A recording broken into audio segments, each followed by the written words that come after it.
Hello guys, कैसे हैं? सबको नया साल बहुत बहुत मुबारक हो दोस्तों। तो अब हम कहानी शुरू करते हैं। पिता के घर में बेटी की विदाई। ससुराल में बेटी का दुर्भाग्य या सौभाग्य। किशोर जी गांव के प्रधान थे। उनकी जान पहचान बहुत दूर दूर तक थी। तो जब जान पहचान दूर दूर तक थी तो उनके यहाँ जो है उनकी दो बेटियां थी किशोर जी की, और दो बेटे थे। तो उनके बच्चे अब बड़े हो रहे थे, तो किशोर जी को बेटी का रिश्ते के लिए एक मैसेज आता है। तो किशोर जी जो हैं घर में आके अपनी पत्नी को बताते हैं, सुलोचना को, कि ऐसे ऐसे बेटी का रिश्ता आया। तो वो कहती है कि ठीक है, बात करते हैं। अब जब बात हुई तो लड़के वालों के घर जाते हैं। अब लड़के वालों के घर जाते हैं तो लड़के वाले घर देख के वो लोग खुश हो जाते हैं, क्योंकि वो बहुत बड़े पैसे वाले लोग होते हैं। और पैसे वाले लोग होते हैं और घर बहुत शानदार होता है, आलीशान होता है, और गाड़ी होती हैं।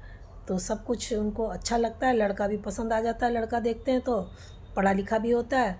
अब वो लोग घर आते हैं। घर आके कहते हैं कि भाई, बात आपस में करते हैं कि उन्होंने 2 महीने का समय बोला है शादी का, 2 महीने बाद शादी लेंगे। अब हमें तैयारी ज़ोर शोर से शुरू करनी चाहिए। राधा भी खुश हो जाती है सुन के।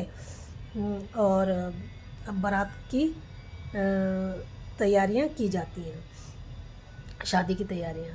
अब 2 महीने बीत जाते हैं तैयारियों में, पता भी नहीं चलता कैसे 2 महीने जल्दी से बीत गए। और राधा को दुल्हन बनाया जाता है। दूल्हा सज धज के घोड़े पे आता है और अपनी दुल्हन को अपने घर ले जाता है। जब ले जाता है तो वहाँ पर उसकी दुल्हन की सास बहुत अच्छी होती है और नंद भी बहुत अच्छी होती है। उसका स्वागत बहुत अच्छे धूमधाम से, बहुत अच्छे से किया जाता है। बहुत उसका ख्याल रखा जाता है राधा का।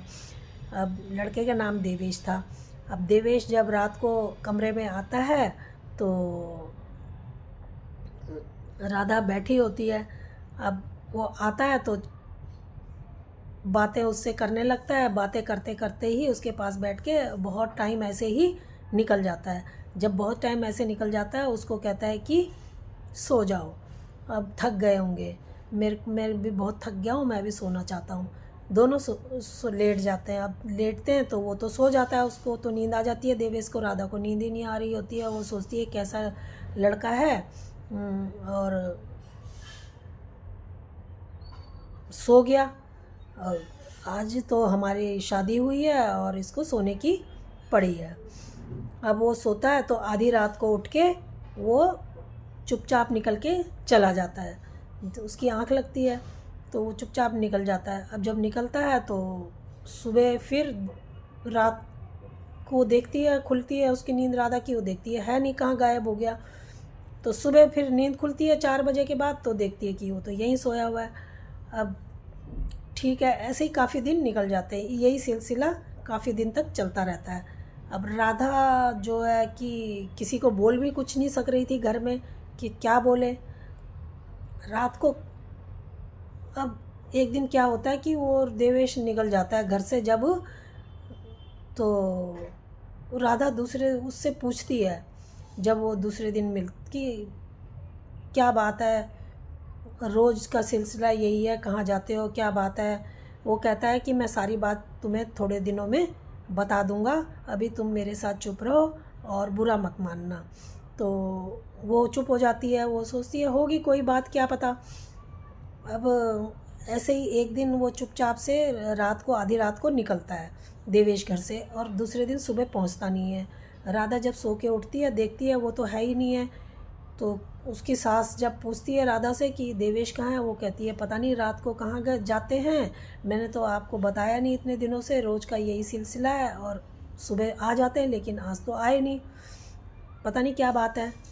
फिर 2 दिन तक जब देवेश घर में नहीं आता है तो उसकी सास जो है मायके में खबर भिजवाती है उसके। अब उसके घर वाले, राधा के घर वाले आते हैं, तो उससे पहले राधा सफाई कर रही होती है जब घर में, तो उसको एक डायरी मिलती है। डायरी में उस जब गिरती है, उस देखती है डायरी को खोल के, वो देखती है ये तो तंत्र मंत्र की विद्या की किताब है। तो अपनी सास से पूछती है कि ये तो तंत्र मंत्र की किताब है, ये क्या करते हैं और कहाँ जाते हैं इस चक्कर में। तो उसकी सास कहती है, बेटा हम सोच रहे थे कि ये ठीक हो जाएगा, हमने इसलिए तुमको बताया नहीं, और ये तो इस गलत चक्कर में तंत्र मंत्र के पड़ा हुआ है और इसकी आदत छूट नहीं रही है। अब क्या करें, अब उसको उसके घर वालों के साथ में उसको भेज देते हैं उसके मायके। जब उसके मायके भेजते हैं, वो मायके में क्या करे, अब पड़ोस में तब तक एक चाचा चाची रहते थे। चाची के 2 छोटे छोटे बेटे थे। चाचा जी अचानक ही कुछ टाइम बाद अचानक से उनकी मृत्यु हो जाती है, तो चाची अकेली रह जाती है। अब चाची की मदद करने के लिए वो घर में चाची के साथ मदद किया करती थी। अचानक एक दिन क्या होता है, कुछ टाइम बाद चाची का भी अचानक ही देहांत हो जाता है। अब वो बच्चों की सारी जिम्मेवारी राधा के ऊपर आ जाती है। राधा अपने बच्चों की तरह से उनका पालन पोषण करती है और उनको देखती है। अब बच्चे धीरे धीरे दोनों लड़के बड़े हो रहे थे। जब एक बारी जब बड़े हो जाते हैं लड़के, तो बड़े वाले लड़के की जॉब लगती है। जब लड़का कमाने लगता है तो पहली कमाई लेके आता है, तो राधा के हाथ में रखता है। तो राधा कहती है, बेटा इसको मुझे मत दो, इसको अपने अकाउंट में बैंक में कहीं जमा कर दो, जब ज़रूरत होगी मैं मांग लूँगी। तो वो लड़का ऐसे ही करता है, बैंक में पैसे रख देता है। और फिर तब तक राधा सोचती है, अब तो ये बड़ा हो गया और कमाने भी लग गया, अब इसकी शादी की जाए। अब लड़की ढूंढी जाती है। अब लड़की जब ढूंढ रहे होते हैं, तो अच्छी लड़की राधा को मिल जाती है। उसकी शादी राधा बड़े धूमधाम से उन पैसों से कर देती है। और जब शादी हो जाती है, तो कुछ समय बाद उसका एक बेटा भी हो जाता है। अब राधा दादी भी बन गई होती है। अब दादी बन गई होती है राधा, तो राधा बहुत खुशहाल होती है अपने परिवार में। 2 बेटे होते हैं, पोता भी हो जाता है, तो राधा बहुत खुश रहती है। और तो ऐसा राधा का नसीब था। तो अगर आपको दोस्तों ये कहानी अच्छी लगी हो तो सब्सक्राइब और लाइक कर देना। धन्यवाद।